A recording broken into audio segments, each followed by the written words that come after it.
Halo, perkenalkan saya Okta Pratama, siswa dari Universitas Siber Asia, program studi komunikasi. Di sini saya akan menjelaskan mengenai upaya mempertahankan hubungan dalam komunikasi antar pribadi sebagai syarat untuk menyelesaikan ujian tengah semester, mata kuliah antar pribadi, dan budaya siber. Apa itu komunikasi?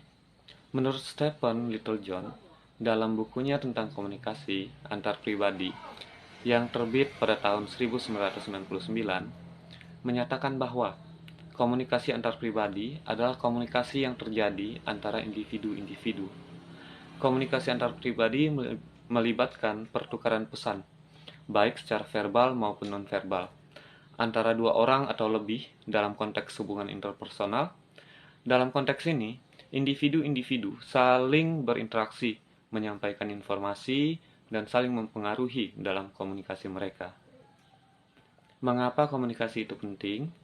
Buku Mind, Self, and Society from the Standpoint of a Social Behaviorist 1934 George Herbert Mead yang diedit oleh Charles Morris, yang merupakan karya kompilasi dari pemikiran Mead tentang teori interaksionisme simbolik, konsep self, dan proses sosialisasi, menyatakan komunikasi adalah fondasi utama dalam membentuk pemahaman individu terhadap dunia dan identitas diri melalui interaksi sosial. Melalui komunikasi, simbol-simbol diberikan makna dan dipertukarkan, memungkinkan individu menyampaikan pesan dan mencapai pemahaman yang saling dipahami. Komunikasi efektif menjadi kunci dalam mempertahankan hubungan yang sehat dan memperkuat ikatan sosial dalam kehidupan sehari-hari. Upaya mempertahankan hubungan dalam komunikasi antar pribadi.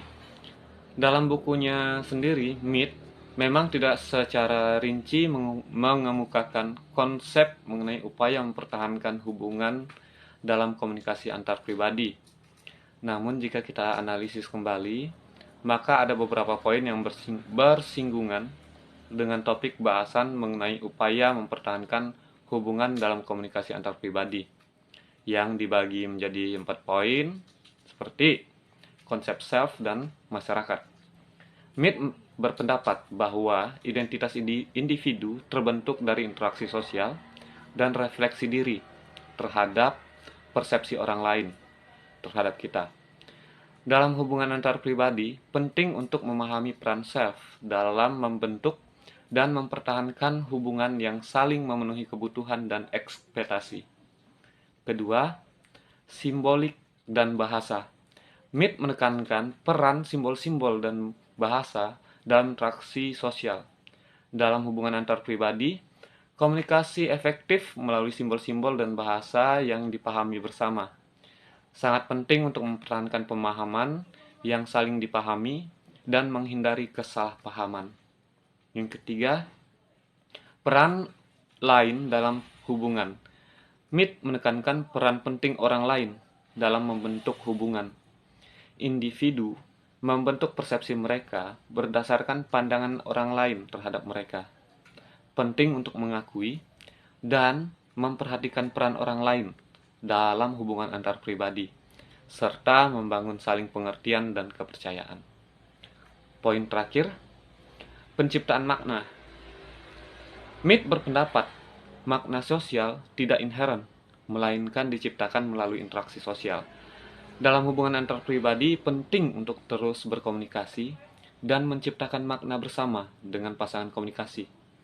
Membahas dan memperjelas makna terkait dengan perasaan, kebutuhan, dan harapan dalam hubungan dapat membantu mempertahankan pemahaman yang saling dipahami dan meningkatkan keintiman. Demikian penjelasan saya, semoga dapat dipahami dan dimengerti. Terima kasih.